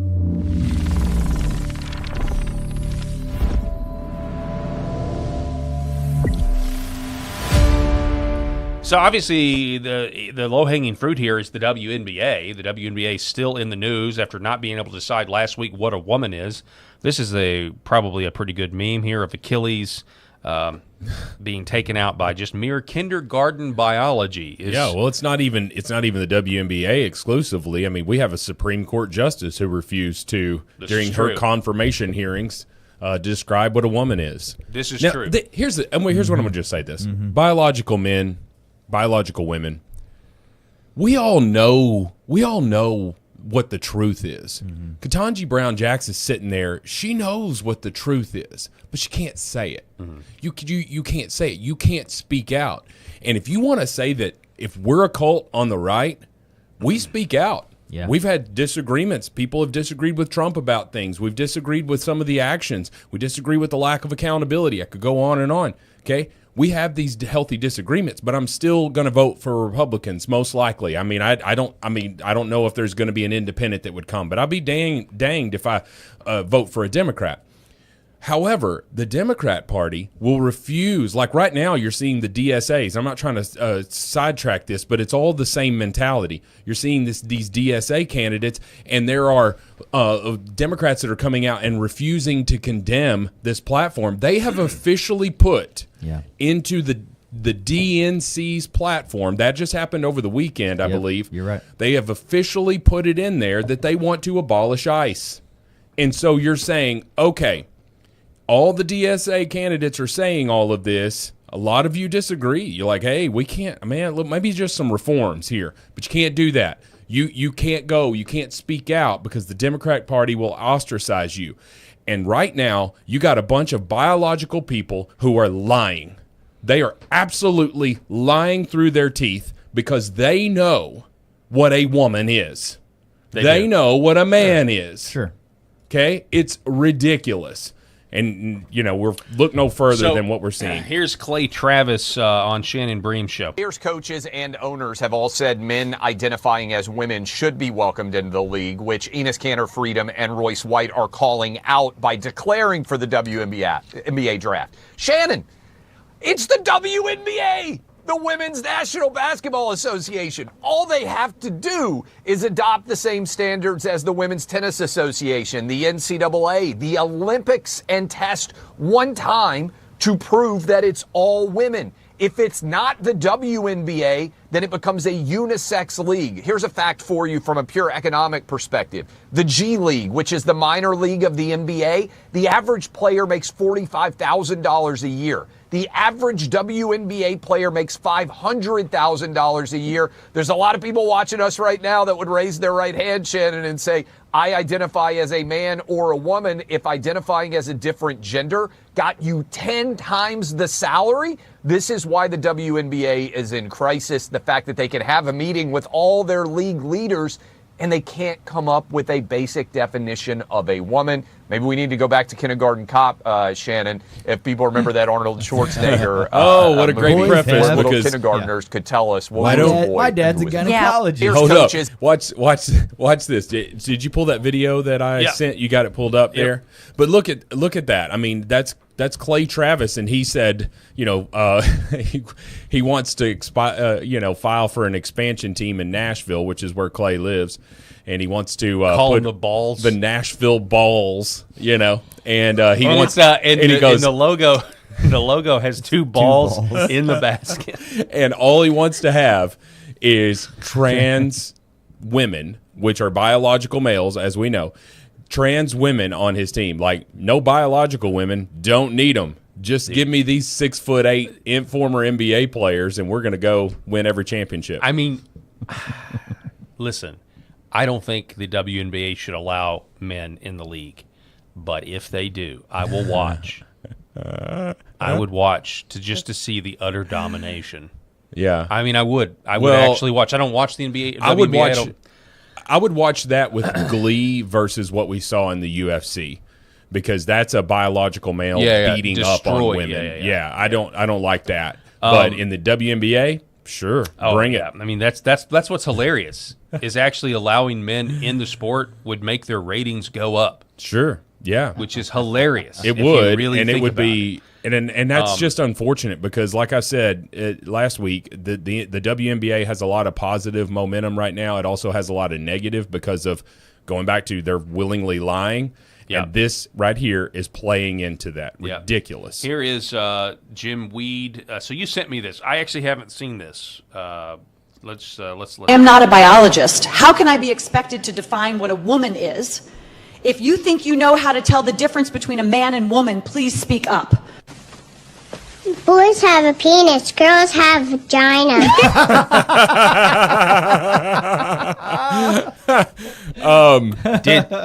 So is this a coach? Who is this lady? I forget. No, that's the commissioner. She's the commissioner. This is the commissioner she's the commissioner of the WNBA. And she said that? That's not AI or anything. She actually As far as I know, this is a real clip. I haven't seen anybody that said that this is AI. She's one of the most weak and feckless leaders in any organization I've ever seen. She should lose her job for saying that. That's insane. It's horrible for the NBA because she hasn't addressed the fact that Sophie Cunningham and Caitlin Clark get absolutely beat up every time they get out on the court. Sure. She hasn't addressed the issue with the refs. They're absolutely horrible.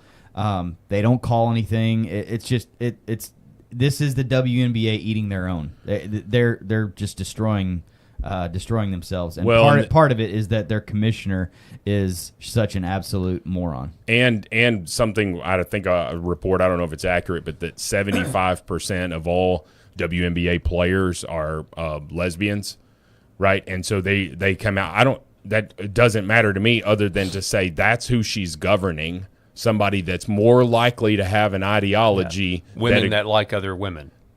Well, I mean that that want to beat up the white girls like Sophie and I'm talking Caitlin. about the lesbian aspect of it. I mean, these are women that are lesbians. A lot of them, they know what a woman is. So They do. I mean, Oh yeah, I smell your sarcasm. The lesbians in the WNBA know what a woman good, is. because I'm laying it on pretty thick. That is exactly right. And then we get to ask these questions too, like, are y'all if you're a lesbian, do you date a trans woman? And if you do you prefer ones that have not had any kind of surgery or all of that stuff so that they can still do the deed? I mean, you're talking about this slippery slope. Yeah, that's just heterosexuality with extra steps. Dude, I saw a couple, and there was an article about it because I think it was in Trump's 1.0 and the military when he was trying to crack down on the trans stuff in the military. It was a trans woman, so man who used to be a woman, was in the military and was married to a trans woman, a woman who used to be a man. It's confusing. It's I'm confusing it's literally myself. An Abbott and Costello routine. But regardless, who's on first? however they were born, they were identifying as the opposite, and they were married to each other. And I'm like, you're still a heterosexual couple here. But you have gone all about you're scrambling the eggs for way too long here because what kind of pun intended? No pun intended. Pun intended. Your brain's not clicking right on what you're like. I don't know. I don't understand. But again, to Eric's point, when that is your feckless leader that is in charge here, she does not need to be the face of the league. The Caitlin Clarks and the Sophie Cunninghams need to be the face of the league. So I guess over the last few days, Sophie Cunningham went to a bar after one of her games, and she's like a big star. I mean, they're celebrating her.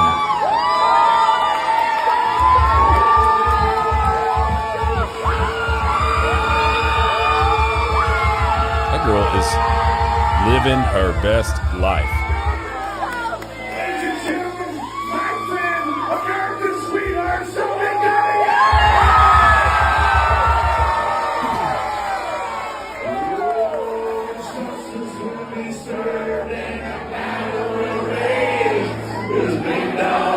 Song they're singing.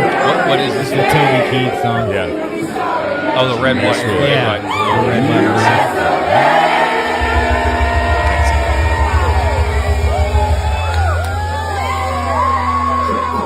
Oh,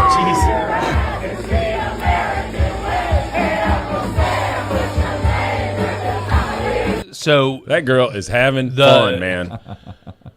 So here's the deal. I like how she's doing the boot. We'll put a boot in your rear. Yeah. They don't like. So the WNBA wants her basically out of the league. Oh, they hate her. Yeah, because, and it was because she's straight, right, and she's not a woke leftist. Kit Kat Mar in our comments there was like also she was out there celebrating her birthday. She's just turned. What it was. Yeah, just turned 30, and she's just phenomenal. And I think I have a daughter. I've talked about her on this show already today. I would have no problem with her growing up like a Sophie Cunningham. Like if she was good at sports, which my daughter is okay at sports, but she's not going to be in the WNBA, folks. But if she was in the WNBA, would I want her playing against biological men? Hell no. Unless you're playing a game of pickup basketball, that's not where that competition could be. And they fought so hard for Title IX. And Title IX is what ensures protection for women's sports in college athletics. Okay, and it's extended on into these professional leagues, really. And it's just a shame that, again, I know I'm being repetitive, but as the WNBA is rising and increasing in popularity because of Caitlin Clark, folks, you don't have to like it. It was because of Caitlin Clark. Absolutely. All of your salaries, all you people, all you women in the WNBA who hate Caitlin Clark, you're sure as hell not giving that check back, are you? Because you were making $70,000 a year before she came in, and now the league minimum is $250,000. Yeah. So you're making at least $250,000, and that all happened after Caitlin Clark started filling stadiums. Yeah. But they hate her. She's straight, and she's white. They hate her. The WNBA was built on strong black women. That's all they say. You mean the league that's losing money every single solitary year? Yeah. But anyway, it's a shame. It's on the rise, and it's like any industry that's on its way out, right now. They're eating themselves from inside, and that's what's happening in the WNBA. Yeah. All right, Rob, you sent me this clip over the weekend, and I pulled it because it's a good segue for our next segment. But I don't know who this man is. But he makes some good points. Oh, This is great.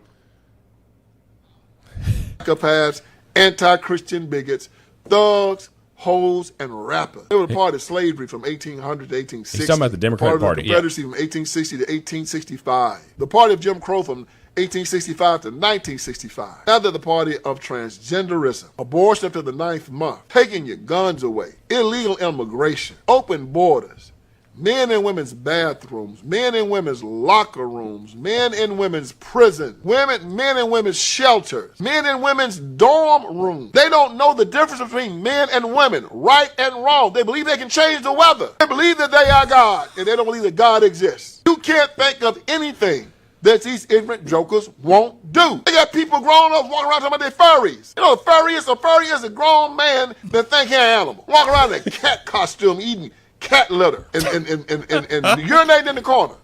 Urinating in the corner. Urinating in the corner. Are you guys furries? Found out my son's going to a furry convention, and I'm absolutely livid because we were supposed to go to this one together. Degeneracy. Degeneracy. Dude. Gross. I think Rob said it best. Like, play that on a loop. Like That's what it was. For the next number of months until the midterms. Like, just play it. You conservatives and Republicans that are frustrated about things, like, this is your alternative because they're lock, stock, and barrel. This is what they all fall in line and believe in and are in the agenda they're pushing. Yeah. So you can have you can see all these conservative talking heads having issues with each other, frustrations, whatever arguments about what. That's part of what makes the Republican Party and the conservative movement great, is that we don't all have to agree. Tucker can be mad at Ben, and Ben can be mad at Candace, and Candace can be mad at whoever else. It doesn't matter, because that's part of the conversation that we talk about all the time that makes our movement and our party great. Democrats don't have that.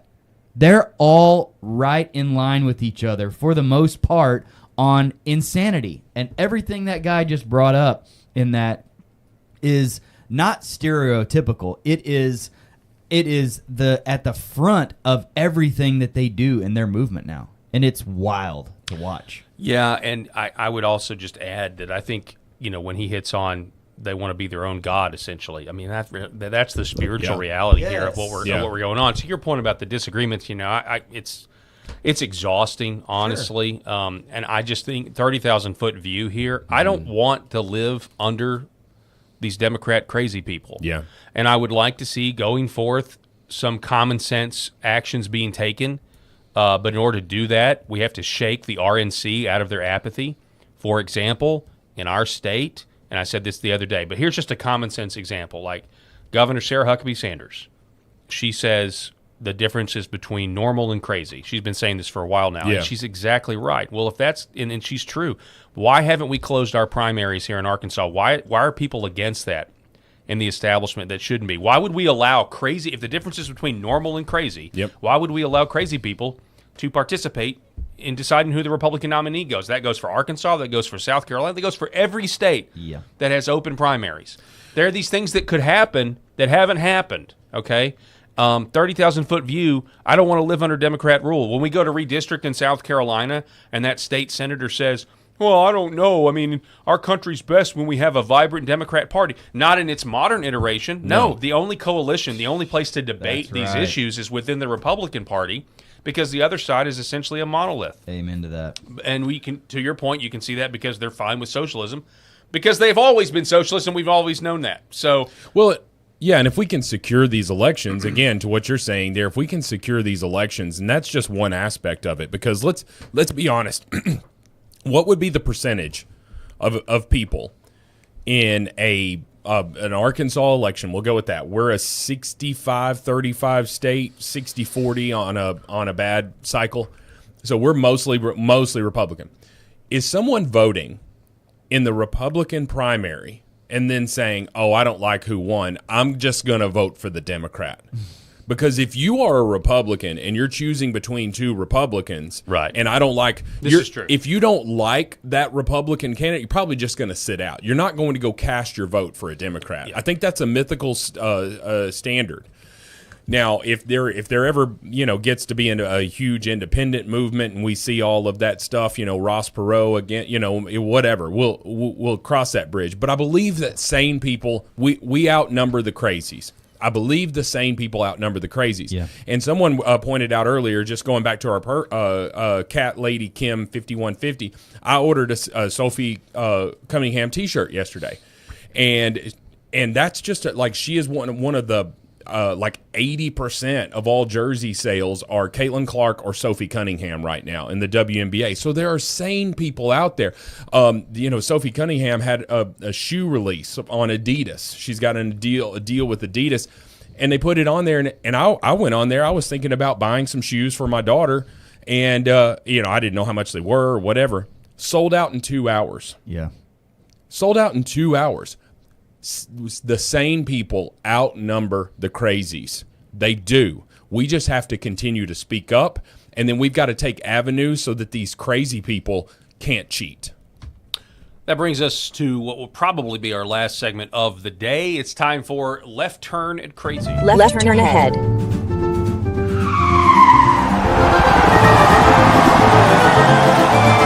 Crazy. That's still my favorite graphic. I love that one. This one's crazy though. I mean, this one's legit. Like, okay, slow your roll, Thanos. There's some sort of, I don't even know what this is, but it's some sort of roundtable debate among leftists. I know Tim Pool did one. I'm excited to watch Tim Pool's debate with all of these leftists. Yeah. But this apparently is just leftists debating leftists, whatever this event was, where this lady says that we should force sterilize all of humanity and just let our race die off. Watch. My name is Emma Dallenberg, and my claim is everyone should be sterilized and there should be no more future children. Silencing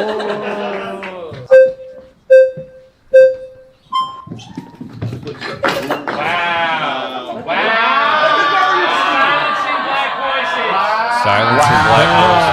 Oh, they're eating their own. Yes.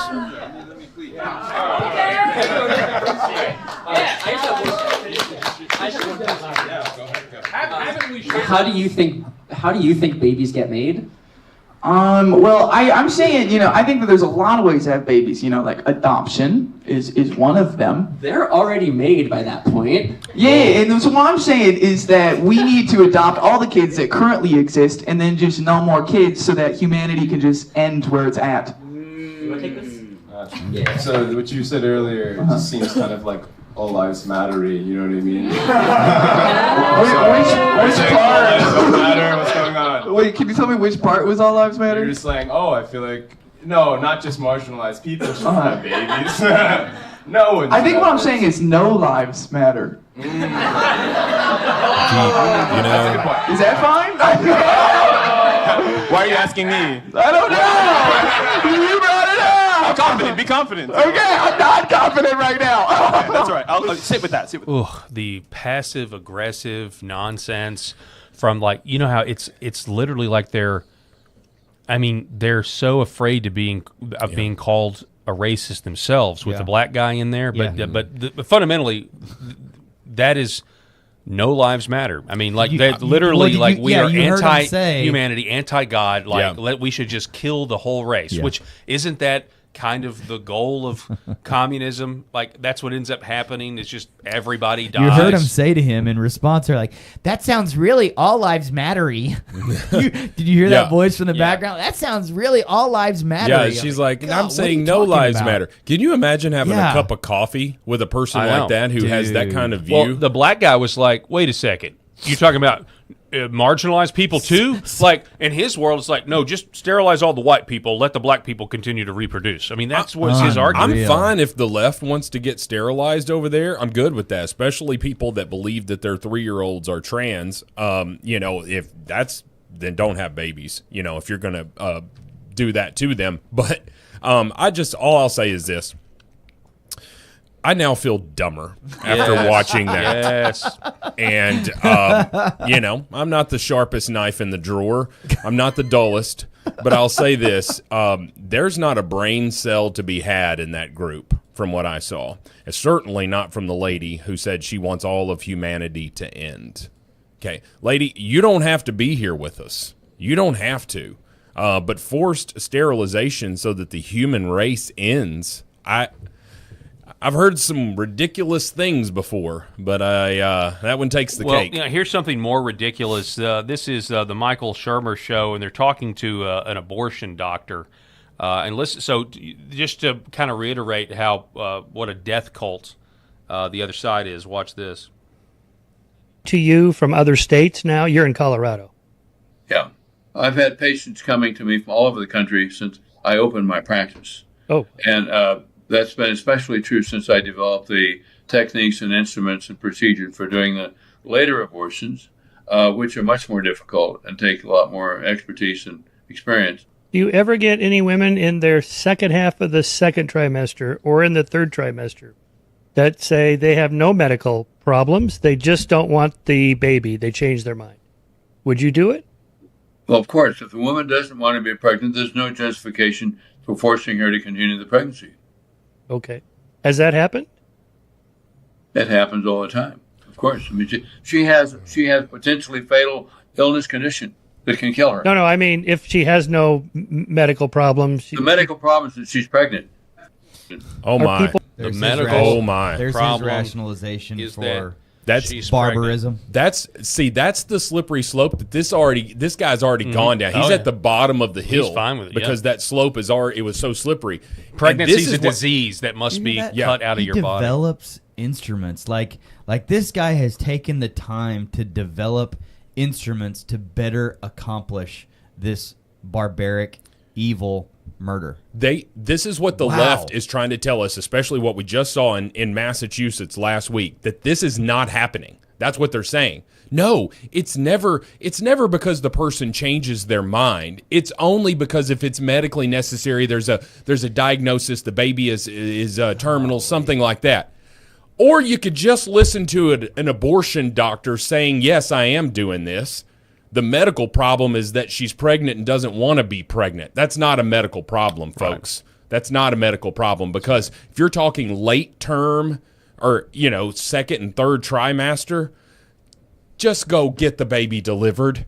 Give the baby a chance. Give the baby up for adoption. You're talking about a baby that's statistically, with our advances in technology, has a good chance of living. Totally. And you're talking about sadistic man. Listen to him deliver this so coldly. Yep. And this is what we talk about on the right. The left doesn't want to hear it. Yeah, and I would think this guy, the natural result is the product of what we heard earlier. Yeah, just sterilize everybody. Let's end the human race. It is absolutely disgusting. It's fundamentally such a spiritual problem. Godless. That's what this is. I will be my own God. I will disagree with how he made me, or I will disagree whether or not he has the right to make us at all, and let's just genocide everybody and make Thanos look like the reasonable person. Oh, yeah. In all of this. That's all the time that we have. Rob, appreciate you being with us, sir, as always. Glad to be with you. The boss is up next, Jeremy Harrell. Eric Haynes, man. Great Thanks to so be much. part of the conversation. Yeah, it's always great to have you on the program. Yeah, we're going to hand it off to Jeremy Harrell with Live from America. I want to give a shout out to our sponsors, Red Vive Health, New Horizon Real Estate, Gateway Sight and Sound, Pet Club 24/7, Sherrod Chiropractic, and don't forget, HealingVeteransProject.us, and we'll see you guys tomorrow morning.